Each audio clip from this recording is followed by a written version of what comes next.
All right, we got a doozy for you here.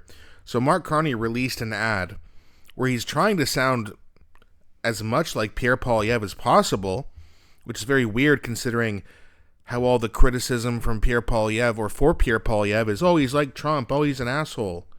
Wonder why Mark Carney's quoting him so much then. So we're going to have a look at this ad. It's just over 2 minutes. Please bear with me. I know he's insufferable. I know no one likes Mark Carney who's going to watch this video, or at least most of you. But we're going to take a look at this. But before we do, please don't forget to like and subscribe. It really does help grow the channel, and I appreciate you guys so much for that. So let's have a look, and then we'll talk about it. It's our country. It's your future. And we are going to give it back to you. For decades, Canada's economy became more closely linked to the United States. The U.S. is the world's largest economy, so on the one hand, that created tons of new business and jobs for us. But it also meant that when things change suddenly for the worse down there, it causes big problems up here, and it's hard to control what happens next. As Prime Minister, my number one focus is to put Canadians back in control by building here at home and building new partnerships abroad, so that we're not reliant on the United States. To do that, we will have to make some difficult choices, responsible choices. Federal government spending has grown massively over the last few years. That's not sustainable. We will cut wasteful government spending. We'll make I mean, what a load of crap so far. We will cut government spending? Really? Because he's about to spend a lot of money. Interesting how he just came out with this before the budget, where it's going to show exactly how much money he's going to spend. He's not going to cut anything other than government worker jobs. massive investments in the things that grow our economy. Homes, new ports, electricity grids. By the way, just sorry for doing this again. Just want to show you one thing here. The things that grow our economy. Homes. See Tyvek, this company here? They're American. Just by the way. We're supposed to be, moving away from America, but all we do is use their products. Good job, Mark. New ports, electricity grids, the major infrastructure that will unlock the full potential of Canada. We've built big before. In the 1950s, Canada set out to build the St. Lawrence Seaway. It cost us the equivalent of about $4 billion in today's money. Since then, the Seaway has shipped more than $1 trillion worth of cargo to the world. Tens of thousands of Canadians, trade workers, business owners, and their employees have gone to work every day because of that Seaway. We're going to build big things again. When we do, we're going to use Canadian steel, Canadian aluminum, lumber, technology, and Canadian workers to do it. Only 40% of the steel bought here in Canada is made here in Canada. That's interesting.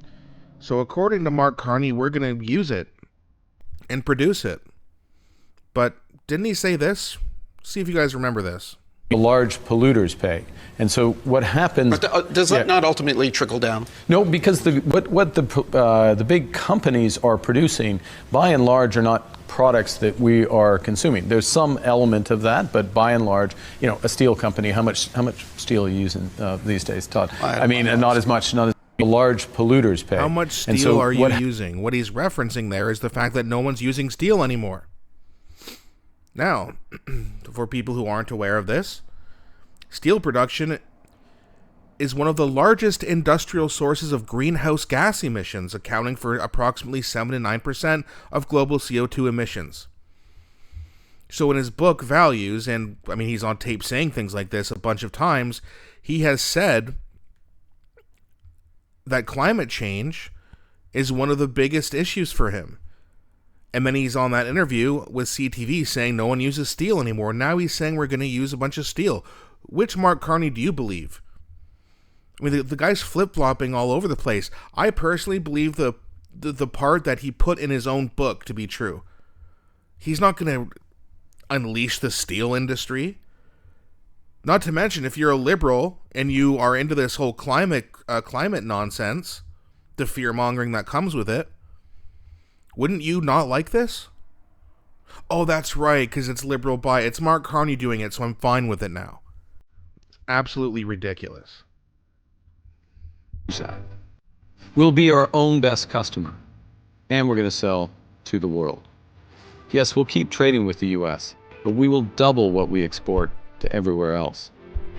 We'll make generational investments. Which, by the way, see the ship going across the water? More pollution.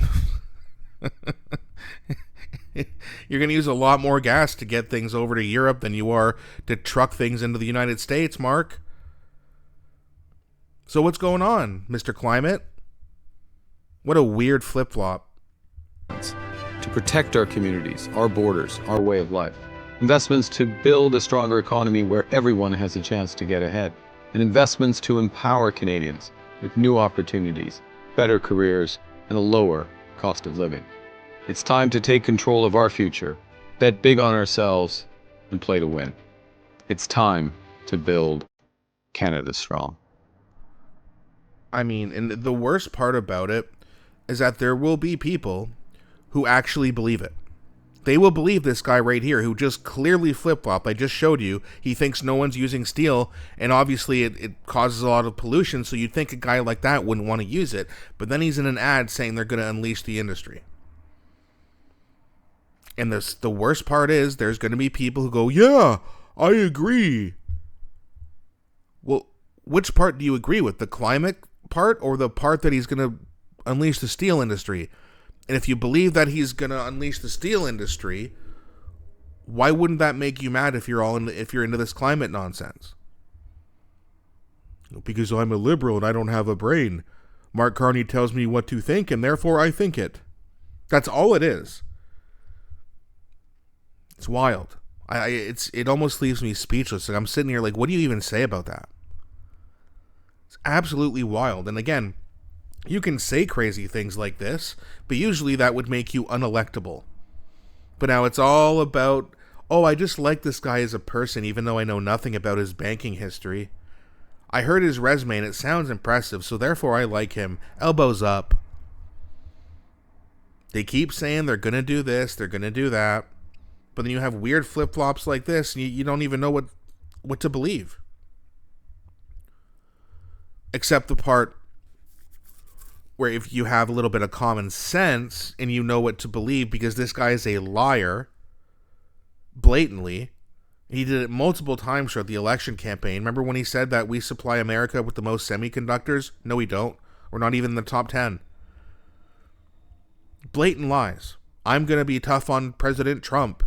Then as soon as he sees Trump, it's, oh, hi. Hello, sir. I wore a red tie for you. Remember that? This is absolute nonsense, and Canadians are falling for it.